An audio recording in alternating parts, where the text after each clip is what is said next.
Saudaraku, saya akan bagikan bagian yang ketiga dari seri firman Tuhan bulan ini, yaitu Tuhan Gembala jiwaku. Kita manusia tidak sekedar terdiri secara fisik, secara jasmani. Tapi kita punya yang namanya jiwa. Dan berita baiknya, jiwa kita digembalakan langsung sama Tuhan. Dan dia gembala yang baik. Ya, kita bersyukur punya gembala yang baik. Nah, dalam bagian yang ketiga ini saya mau bagikan satu firman Tuhan. Judulnya adalah Full Tank, Full Happiness. Saya berdoa ini yang Anda alami hari ini. Hatimu, tangkinya dibuat penuh sampai meluap dengan happiness, dengan kebahagiaan dan sukacita ilahi dari surga. Kenapa ini penting? Karena hari-hari ini banyak orang yang hatinya kosong. Banyak orang yang jiwanya hampa. Dan Anda perlu dipenuhi loh. Karena kalau jiwanya hampa, hatinya kosong, kita nggak bisa merasakan joy.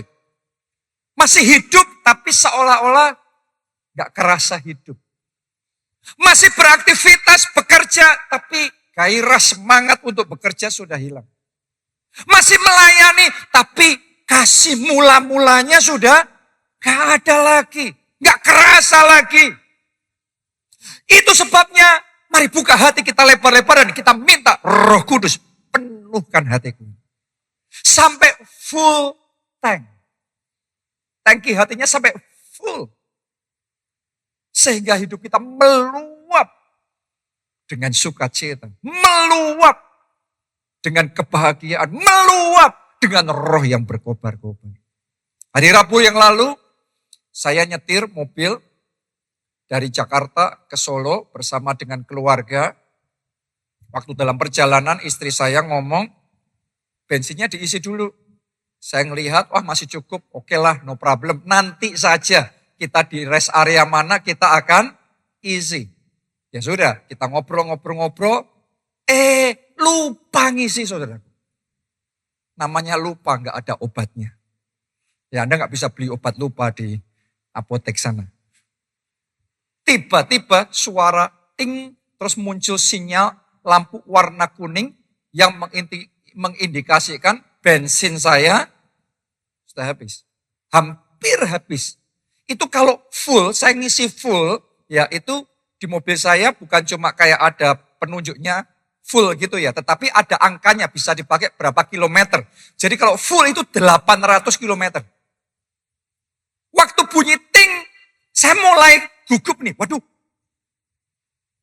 harus cari cepat pom bensinin. Tapi pom bensin itu gitu.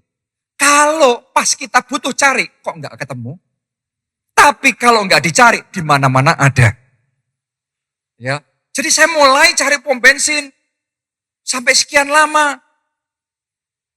Akhirnya dapat. Hati sudah rada lega sedikit, mau ngisi bensinnya habis. Tambah tegang lagi nih.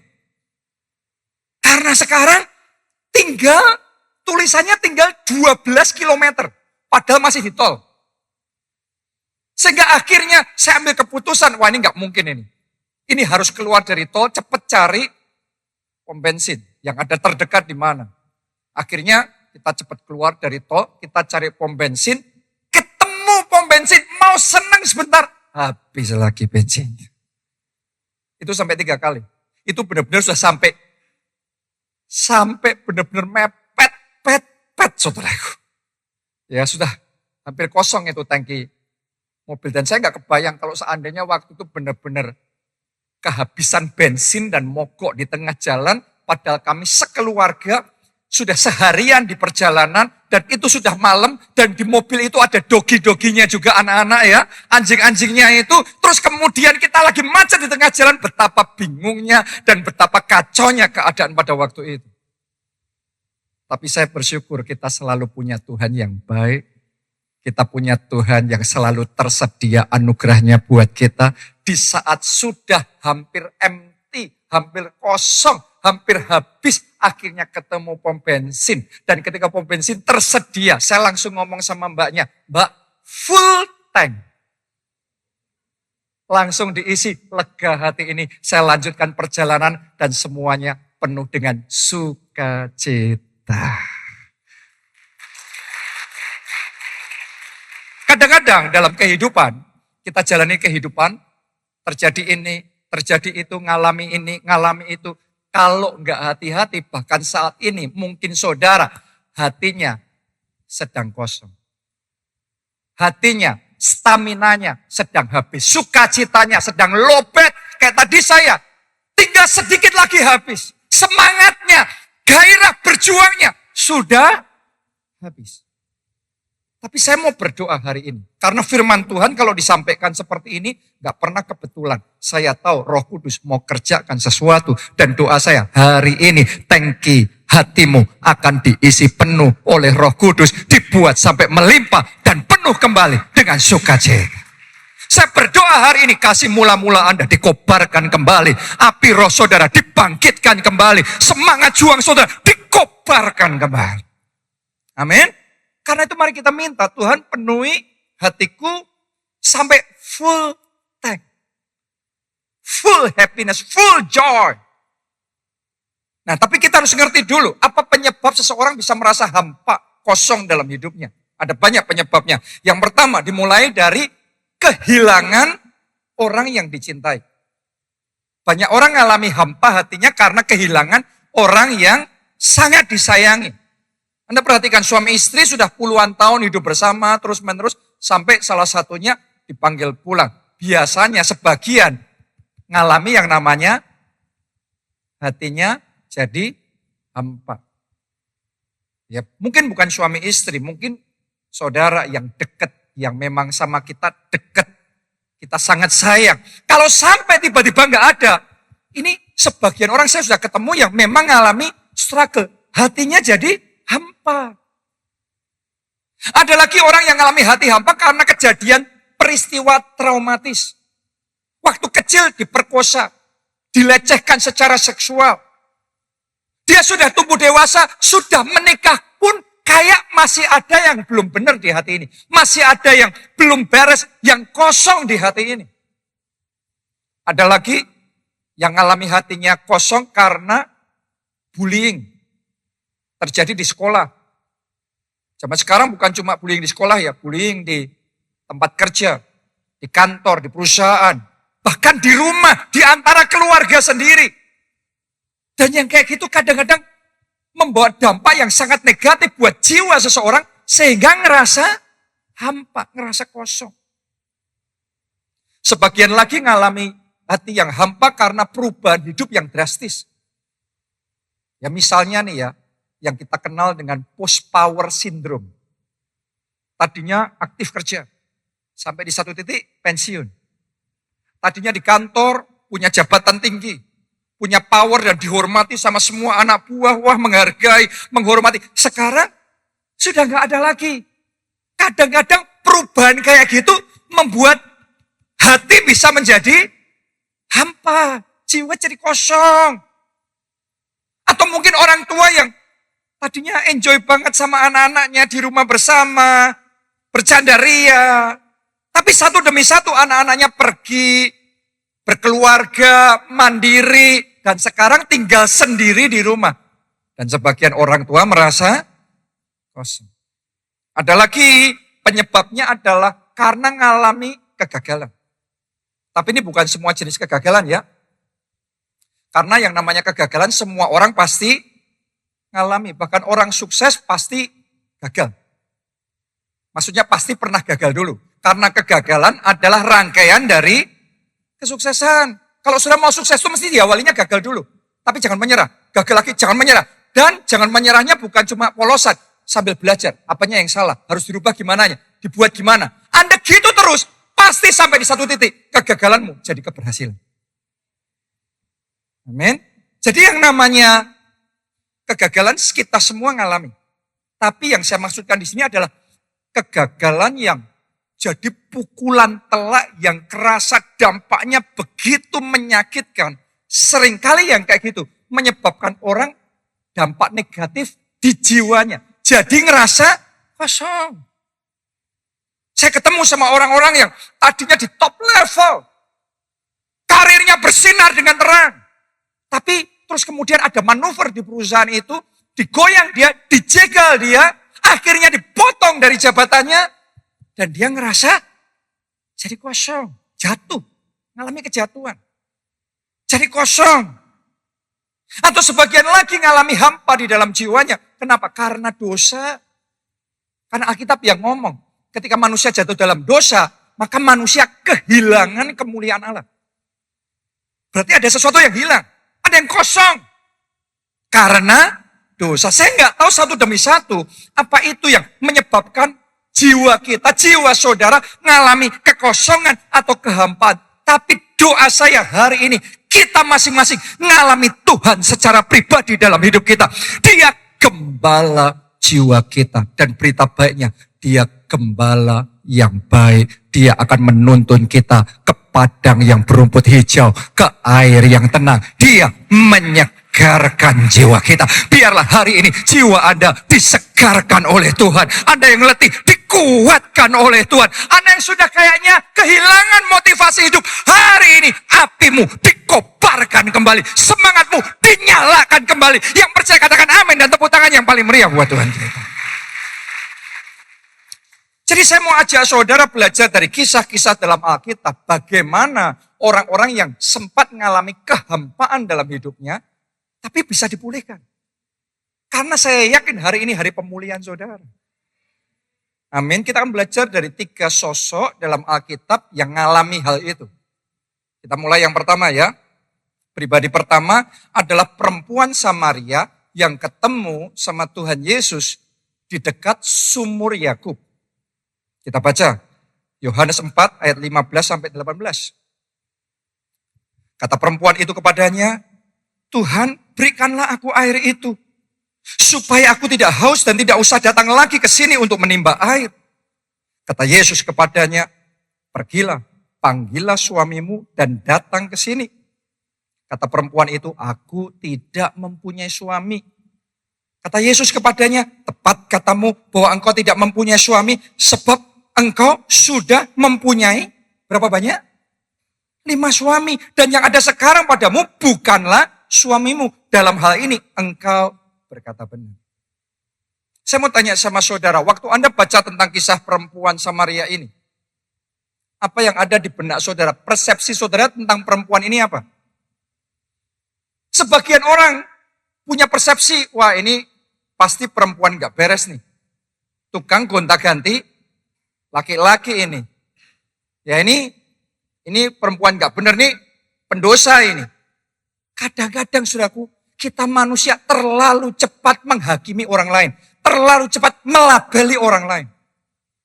Tapi kita gak sungguh-sungguh ngerti apa yang terjadi dalam hidupnya. Coba kita belajar ya. Yesus itu ketika ketemu dengan perempuan ini, gak langsung menghakimi gitu loh. Tapi cara Yesus berurusan dengan perempuan ini, dia melihat perempuan itu sebagai sosok pribadi yang hatinya ngalami kekosongan. Hatinya hampa, dia lagi nyari sesuatu. Dan dia berusaha memenuhi kekosongan hatinya itu, dia pikir dengan dapat laki-laki yang benar, hatinya bisa terobati. Tapi ternyata gak dapat juga. Dia ganti lagi, gak dapat juga. Jadi perempuan ini adalah sosok pribadi yang lagi ngalami kekosongan dalam hatinya. Kita nggak ngerti ya kisah persisnya seperti apa karena Alkitab juga nggak ngomong backgroundnya seperti apa. Tapi kadang-kadang orang ngalami seperti yang dialami perempuan ini nggak gampang loh saudaraku. Mungkin bisa saja gini, belum tentu perempuan ini yang nakal. Tapi bisa saja dia dari keluarga yang baik-baik. Dan yang saya percaya ini pasti perempuan cantik. Karena banyak yang naksir. Benar nggak? Dan saya kok yakin ini perempuan dari keluarga cukup berada. Mungkin bisa jadi diawali dia jatuh cinta dengan seorang pria. Dia pikir ini cinta beneran. Akhirnya married. Tapi ternyata tanpa dia sangka. Lakinya itu bukan cinta sama dia. Tapi cinta sama duitnya. Setelah married dipastiin ini itu. Akhirnya diceraikan hanya untuk dapat gonogininya aja. Terjadi nggak yang kayak gitu di zaman sekarang? Ada juga loh, ada juga. Bisa juga terjadi di zaman itu. Dan dia mungkin sampai trauma, dia kayak gak percaya ngalami semuanya itu. Sampai untuk sekian saat dia gak berani. Sampai akhirnya waktu berjalan mungkin dia mulai buka hati lagi. Ada pria yang dia anggap benar, deketin dia. Akhirnya mereka menikah. Dia pikir yang kali ini akan berbeda. Tapi ternyata yang kedua ini, dia kaget waktu pacaran baik banget. Setelah menikah, ternyata mania. Ternyata tukang main tangan yang sampai di level KDRT-nya membahayakan nyawa. Jadi ada KDRT itu levelnya beda-beda ya. Tapi ini sampai membahayakan nyawa, bahkan membahayakan nyawa anak-anaknya. Dan akhirnya pernikahan itu kandas lagi. Saya mau tanya sama saudara, kalau seandainya ada orang yang ngalami seperti itu, kandas kedua kalinya, dengan dia nggak punya maksud kayak gitu dan ngalaminya memang tragedi kayak gitu, kira-kira jiwa tuh hancur nggak sih? Jiwa tuh sudah hancur pasti. Siapa yang mau ngalami gitu? Dan biasanya psikologi manusia, kalau sudah hancur kayak gitu, ya sudah habis dah, hancur sekalian deh. Kadang-kadang orang terjerumus kayak gitu belum tentu karena kemauannya, tapi karena memang ya sudah kayak gitu. Makanya Yesus tidak langsung melabeli dengan yang negatif. Yesus tidak menghakimi perempuan itu, tetapi Yesus mau memulihkan perempuan itu yang kosong hatinya. Hari ini apapun keadaan saudara, gak peduli manusia melabeli Anda seperti apapun, tapi saya punya berita baik buat saudara. Masih ada Yesus. Dia gembala yang baik. Dia gembala jiwa kita. Dia mau memulihkan hidup kita. Dia mau menyegarkan jiwa kita. Mari kita lihat apa yang Yesus lakukan untuk memulihkan perempuan Samaria ini. Kita baca Yohanes 4 ayat 10 sampai 11. Jawab Yesus kepadanya, jikalau engkau tahu tentang karunia Allah dan siapakah dia yang berkata kepadamu, berilah aku minum, niscaya engkau telah meminta kepadanya dan ia telah memberikan kepadamu apa? Air hidup. Jadi untuk perempuan yang mengalami kekosongan dalam jiwanya itu, supaya bisa dipulihkan, Yesus ngomong, aku berikan air hidup. Hari ini saya berdoa, Anda terima air hidup yang dari Tuhan. Kita semua yang mengalami kehampaan dan kekosongan jiwa kita dipenuhi dengan air kehidupan yang dari Tuhan.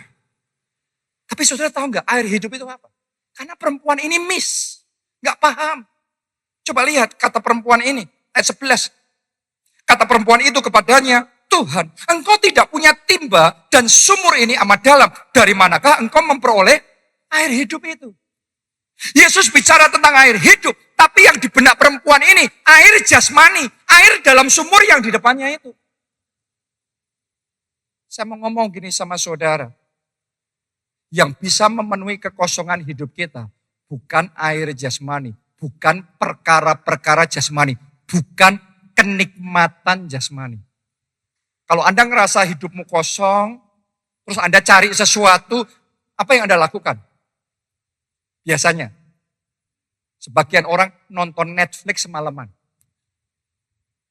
Langsung 1 season selesai. Saya mau tanya, kalau saudara lakukan itu, kira-kira jiwa saudara puas nggak?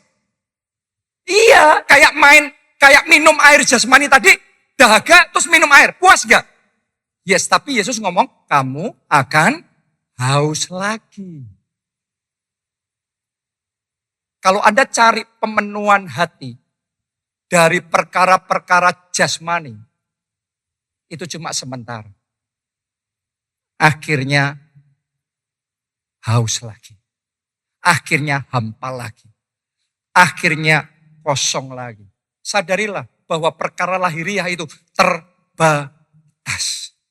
Mari kita lihat sekarang apa yang Yesus mau lakukan. Apa artinya air hidup yang Tuhan mau berikan kepada perempuan ini. Ayat 13 dan 14. Jawab Yesus kepadanya, barang siapa minum air ini, ia akan haus lagi, tetapi barang siapa minum air yang akan kuberikan kepadanya, ia tidak akan haus untuk selama-lamanya. Sebaliknya, air yang akan kuberikan kepadanya akan menjadi mata air di dalam dirinya yang terus-menerus memancar sampai kepada hidup yang kekal. Saya mau ajak saudara, mulai hari ini. Jangan ngejar perkara lahiriah, kenikmatan jasmani untuk mengisi kekosongan kita. Karena itu cuma sementara. Ayo kita buka hati kita lebar-lebar. Cari Tuhan dalam hidup saudara. Datang mendekat sama Roh Kudus. Karena ketika Anda ada di dalam hadiratnya, disitulah air kehidupan itu akan mengalir. Air kehidupan itu akan memenuhi hati saudara. Itu yang dikatakan oleh Daud. Dalam hadirat Tuhan, aku tenang. Dalam hadirat Tuhan, aku damai. Dalam hadiratnya, aku puas. Hatinya penuh sampai meluap. Ayo buka hati kita lebar-lebar dan kita minta Tuhan. Yang aku mau engkau lebih lagi, penuhi aku dengan rohmu lebih lagi. Makanya saya mau ajak saudara ya, hari ini bagus Anda datang untuk beribadah. Tapi tahukah sudah di tempat ini ada juga yang namanya Pondok Daud. Artinya Anda bisa datang any day, anytime. Hari apapun. Karena tiap hari di sini ada yang namanya Pondok Daud. Di situ seperti Daud. Daud itu kesukaannya memuji, menyembah. Sampai dia sering ngomong sama dirinya sendiri. Pujilah Tuhan, hai jiwaku. Benar gak? Kenapa? Karena kadang-kadang ada momen tertentu kita tuh gak mood memuji Tuhan. Kita harus menyemangati jiwa kita untuk tetap memuji Tuhan saat kita gak mood. Karena Daud tahu satu rahasia nih. Saat dia memuji Tuhan, saat dia menyembah, saat dia mengucap syukur. Dari sini meluapnya pujian penyembahan. Dari surga mengalirnya air kehidupan. Oh, biarlah hari ini engkau dipenuhi dengan air kehidupan, air kasihnya, air pengurapannya, memenuhi hidup saudara. Rohnya yang kudus mengalir, memenuhi hati saudara. Sehingga engkau bisa ngerasain seperti Daud. Pialaku penuh, melimpah. Wow. Tadinya kosong, sekarang dipenuhkan sama Tuhan. Seperti perempuan Samaria itu, begitu dapat air kehidupan yang dari Tuhan itu, hidupnya berubah seketika. Tadinya gonta-ganti, laki-laki hanya untuk cari sesuatu yang bisa memenuhi kekosongan di dalam hatinya. Tapi ketika dia terima air kehidupan yang dari Tuhan, berubah total. Babak yang baru dimulai dalam hidupnya.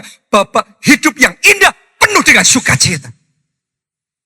Doa saya mulai hari ini, Anda nggak lagi menjalani hidupmu dengan lesu, dengan letih, capek, sedih. Mulai hari doa saya, babak baru dimulai dalam hidup saudara. Itu babak hidup yang menyenangkan. Babak hidup yang penuh dengan semangat yang baru. Ada sukacita yang baru. Ada daya juang yang baru. Api yang baru dinyalakan dalam hidup saudara. Tepuk tangannya yang paling meriah buat Tuhan. Yang kedua, pribadi yang akan kita pelajari adalah Abraham. Abraham ini dikenal sebagai bapak orang percaya, orang beriman. Imannya besar. Tapi ternyata orang yang imannya besar juga sempat ngalami kehampaan dalam jiwanya. Buktinya apa? Nanti di rumah Anda boleh baca dengan lengkap Kejadian 15. Saudara akan menemukan Tuhan datang sama Abraham dan ngomong gini. Abraham, aku akan memberkati engkau. Dan upahmu sangat besar. Saya tanya sama saudara, kalau nanti selesai ibadah ini di rumah, tiba-tiba sebelum Anda tidur, didatengin sama Tuhan sendiri, dan Tuhan ngomong, aku akan memberkati engkau. Dan upahmu, berkatmu akan besar, masa depanmu akan besar, kemenanganmu akan besar, kesuksesanmu akan besar. Kira-kira respon saudara gimana? Wah, kita pasti excited sekali, haleluya. Tapi sudah tahu nggak? Responnya Abraham itu beda banget. Tuhan loh yang ngomong langsung. Nggak melalui pendeta, nggak melalui nabi. Tuhan yang ngomong, aku akan memberkati engkau. Upahmu akan besar. Abraham malah jawab, sudahlah Tuhan, ngapain berkatin? Sebentar lagi aku mati, nggak punya anak, sia-sia semuanya. Bayangin saudaraku, se-flat itu, nggak ada excitementnya, nggak ada sukacitanya, nggak ada responnya, flat. Dengar janji Tuhan, flat hatinya. kosong. Itu orang yang sedang hampa hatinya. Benar apa tidak? Kenapa dia hampa hatinya? Dia sudah nunggu janji Tuhan. Bahwa Tuhan akan ngasih keturunan. Tuhan akan ngasih anak sama dia. Tapi dia tunggu, dia percaya, dia imani. Tidak juga terjadi. Nothing. Puluhan tahun, nothing happen. Tidak ada yang terjadi. Sampai dia capek dengerin Tuhan langsung yang ngomong. Bukan pengkhotbah. Tapi Tuhan langsung yang khotbah sama dia. Sing, gak ada amin. Ngapain ya? Saudara harus tahu loh. Ada orang-orang di luar sana yang paling anti mujizat, paling anti berkat. Sebenarnya diawali paling percaya mujizat, paling mengharapkan mujizat Tuhan kerjakan. Tapi karena nunggu lama, gak terjadi seperti Abraham. Akhirnya kecewa.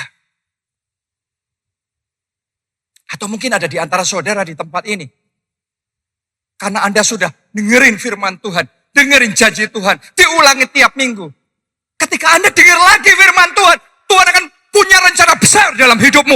Akan terjadi mujizat besar dalam hidupmu. Yang lainnya excited. Semangat. Tapi saudara kayak di hatinya kayak Abraham. Flat. Kayak gak kerasa lagi. Setelah ngapain? Bicara kenyataan aja. Kenyataannya nih loh. Keadaan saya. Keadaan keuangan saya ini remuk kayak gini nih loh. Keadaan pernikahan. Keluarga saya hancur kayak gini. Kita mau ngomong apa? Itu yang dialami oleh Abraham. Karena itu flat di hatinya, ngapain, gak usah ngomong mujizat, berkat apa itu, terobosan. Flat saudaraku. Tapi saya bersyukur Tuhan tidak menyerah. Dan saya bersyukur Tuhan terus bekerja. Sampai Abraham dipulihkan kembali. Jadi buat saudara apapun keadaan saudara, saya mau katakan hari ini gembala kita yang baik akan datang dan menjamah hidup saudara. Dia akan datang membaharui roh saudara dan dia akan membangkitkan iman saudara. Amin. Mari kita lihat apa yang Tuhan lakukan. Kejadian 15 ayat 5 sampai ayat yang ke-6. Lihat ini, cara Tuhan memulihkan Abraham. Lalu Tuhan membawa Abraham keluar serta berfirman, coba lihat ke langit, hitunglah bintang-bintang, jika engkau dapat menghitungnya. Maka firman-Nya kepadanya, demikianlah banyaknya nanti keturunanmu. Lalu percayalah Abraham kepada Tuhan, maka Tuhan memperhitungkan hal itu kepadanya sebagai kebenaran. Jadi ternyata cara Tuhan memulihkan Abraham itu gini, ditulis tadi. Tuhan bawa Abraham keluar dari kemahnya. Dan Tuhan ngomong, sekarang lihat ke atas, lihat ke langit. Tadinya Abraham cuma ngelihat ke bawah. Cuma ngelihat kemahnya. Mata Abraham itu cuma ngelihat situasi jasmaninya yang terbatas. Mana mujizat, gak ada, gak punya anak. Mana janji Tuhan. Ngelihatnya yang terbatas, ngelihatnya cuma dengan mata jasmaninya. Urusan yang di dunia, yang di bawah ini. Tapi Tuhan ngomong, keluar Abraham, jangan kayak gitu terus. Belajar lihat ke langit. Lihat ke atas. Saya hari ini mau ngomong sama saudara. Belajar lihat janji Tuhan. Saya berdoa dalam nama Yesus. Anointing to see. Urapan untuk melihat. Diberikan kepada saudara. Sehingga bukan hanya melihat dengan mata jasmani. Tapi mata imanmu. Mata roh hatimu. Terceli. Dan mulai hari engkau bisa melihat. Masih ada bintang-bintang di langit. Masih ada janji Tuhan. Dan rencana Tuhan yang besar. Dan perkara-perkara hebat. Yang Tuhan mau kerjakan dalam hidup saudara. Amin. Jangan putus asa dan menyerah dalam hidup saudara. Tuhan masih mengasihi saudara. Tuhan masih mau bekerja di dalam hidup saudara. Abraham begitu dicelikan mata rohaninya bisa melihat visi yang baru itu. Padahal tadinya visi itu pernah dia punya, tapi karena nunggu kelamaan visinya kabur. Visinya hilang. Orang kalau visinya hilang, kehilangan visi, akhirnya jadi ngelentrek. Benar nggak? Ada nggak di sini yang kehilangan visi? Ada nggak di sini yang merasa impiannya sudah kandas? Ada nggak di sini yang pernah dapat rema hebat akan janji Tuhan yang luar biasa, tapi sekarang rema itu sudah Anda lepasin. Tapi hari itu yang Tuhan kerjakan sama Abraham, visi yang pernah hilang itu Tuhan kembalikan sama Abraham. Hari ini saya berdoa setiap orang di tempat ini yang sempat kehilangan visinya. Tuhan kembalikan sama saudara. Impian itu Tuhan hidupkan kembali. Rema itu Tuhan bangkitkan kembali di dalam kehidupan saudara. Begitu Abraham bisa melihat lagi. Mata rohaninya terbuka lagi. Lihat ya masih ada bintang di langit. Imannya bangkit. Tadi ada baca enggak? Ditulis gini. Lalu percayalah Abraham sama Tuhan. Padahal tadinya Tuhan ngomong janji yang sama. Flat. Artinya ngapain Tuhan? Dari yang antipati terhadap janji Tuhan. Sekarang dicatatnya. Lalu percayalah Abraham pada Tuhan. Oh saya berdoa. Kebangkitan kayak gitu akan terjadi dalam hidup saudara yang selama ini flat. Hari ini doa saya iman saudara bangkit. Anda maju dan meresponi janji Tuhan. Dan saya berdoa janjinya nyata. Tergenapi dalam hidup saudara. Amin. Ini yang dialami Abraham. Sekarang yang terakhir ya, yang ketiga. Pribadi yang akan kita pelajari namanya adalah Yakub. Saudaraku, Yakub ini juga pernah mengalami yang namanya kehampaan di dalam hidupnya. Karena dia kehilangan anak yang paling dia sayang. Siapa yang namanya? Yusuf. Dia masih punya banyak anak yang lain. Tapi yang satu itu spesial buat dia. Mungkin dalam hidup saudara masih banyak hal yang baik. Tapi ada sesuatu yang begitu Anda sayangi. Dan ketika engkau kehilangan itu seolah-olah sudah kiamat semuanya. Kayak Yakub, dia nggak bisa lagi melihat masih ada berkat Tuhan yang lain. Masih ada begitu melimpah anugerah Tuhan. Pokok begitu Yusuf dianggapnya mati. Seolah-olah semuanya sudah habis. Hidupnya kosong, hampa. Mari kita baca Kejadian 37 ayat 34 sampai 35. Dan Yakub mengoyakkan jubahnya. Lalu mengenakan kain kapung pada pinggangnya. Dan bergabunglah ia berhari-hari lamanya karena anaknya itu. Sekalian anaknya laki-laki dan perempuan berusaha menghiburkan dia. Tetapi ia menolak dihiburkan. Coba Anda renungkan ini. Pernah nggak ngalami kayak gitu? Atau ketemu sama teman saudara yang mau dihibur? Sudahlah. Mungkin kita sendiri, Anda mungkin dalam keadaan seperti itu. Anda nggak mau diganggu orang lain ngomong apa malah jadi mengganggu saudara. Padahal maksudnya menghibur. Tapi Yakub dalam kondisi yang bahkan dihibur aja dia nggak mau. Ini keadaan Yakub pada waktu itu. Serta katanya, tidak, aku akan bergabung sampai aku turun mendapatkan anakku ke dalam dunia orang mati. Demikianlah Yusuf ditangisi oleh ayahnya. Jadi saudara bisa melihat bagaimana Yakub ngalami kehampaan karena kehilangan anak yang paling dia sayangi. Saya nggak tahu ya sama kita masing-masing. Mungkin ada juga di antara saudara kehilangan sosok teman dekat atau keluarga yang sangat Anda sayangi. Dan akhirnya hampa hidupmu. Sebagian orang saya tahu persis bukan seseorang yang hilang. Sesuatu yang berharga.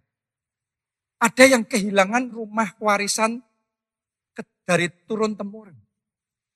Harusnya saudara merasa itu tanggung jawabmu dan engkau pegang itu. Tapi karena situasi begitu rupa akhirnya terlepas.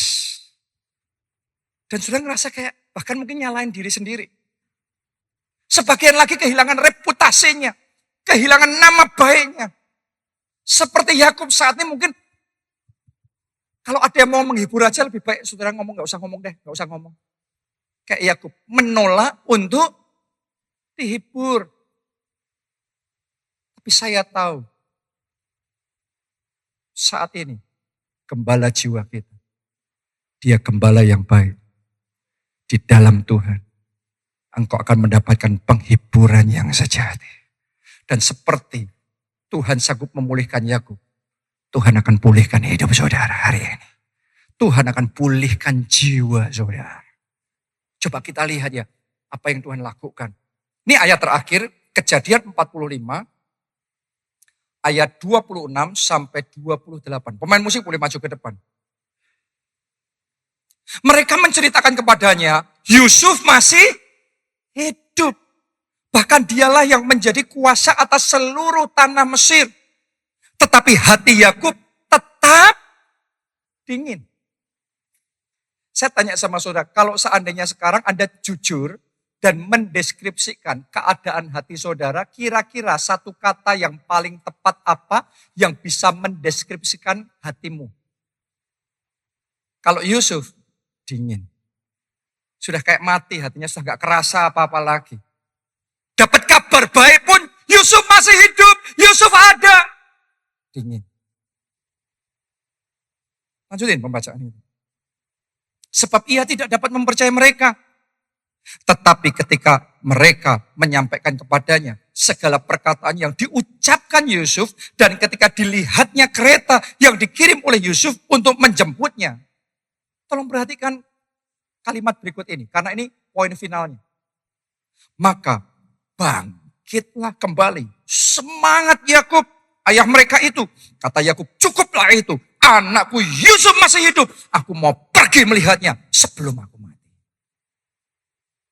Jadi kata ini saudaraku, maka bangkitlah kembali semangat Yakub. Kalau Anda baca dalam Alkitab bahasa Inggris, ditulisnya gini. The spirit of Jacob, roh Yakub, revive. Revive itu apa? Dibangkitkan. Padahal tadinya hatinya sudah dingin, beku. Perasaannya sudah mati, sudah khas. Dia ngomong, aku bakal berduka, aku akan bersedih sampai mati. Tapi orang yang sudah dalam kondisi yang kayak gitu, ditulis, the spirit of Jacob revive. Hari itu dia mengalami revival di dalam jiwanya.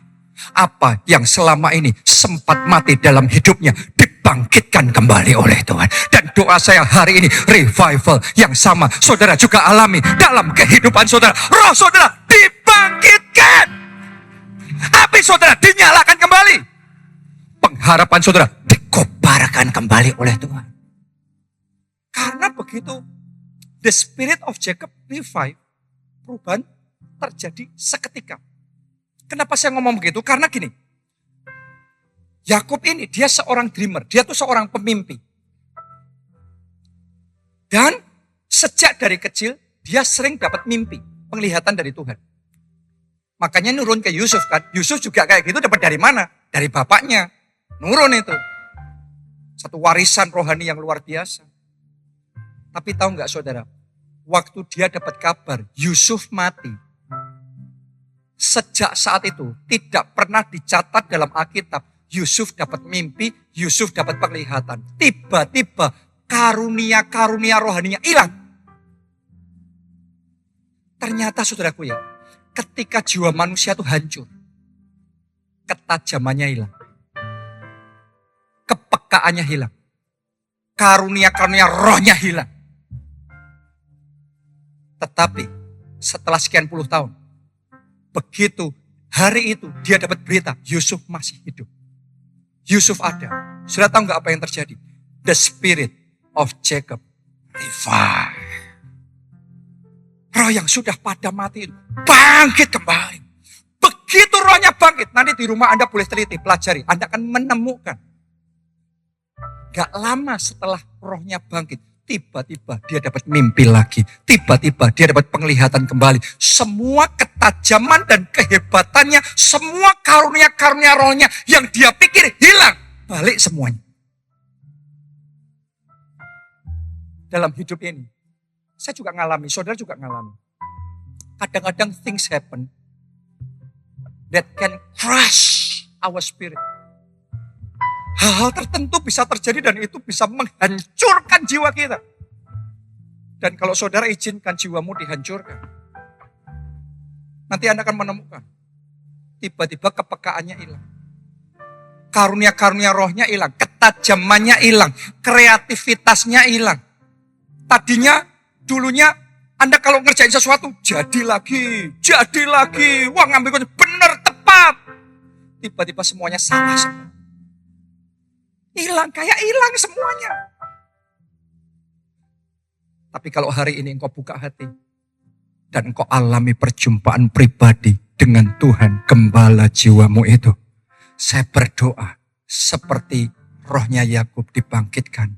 Hari ini hari kebangkitan saudara.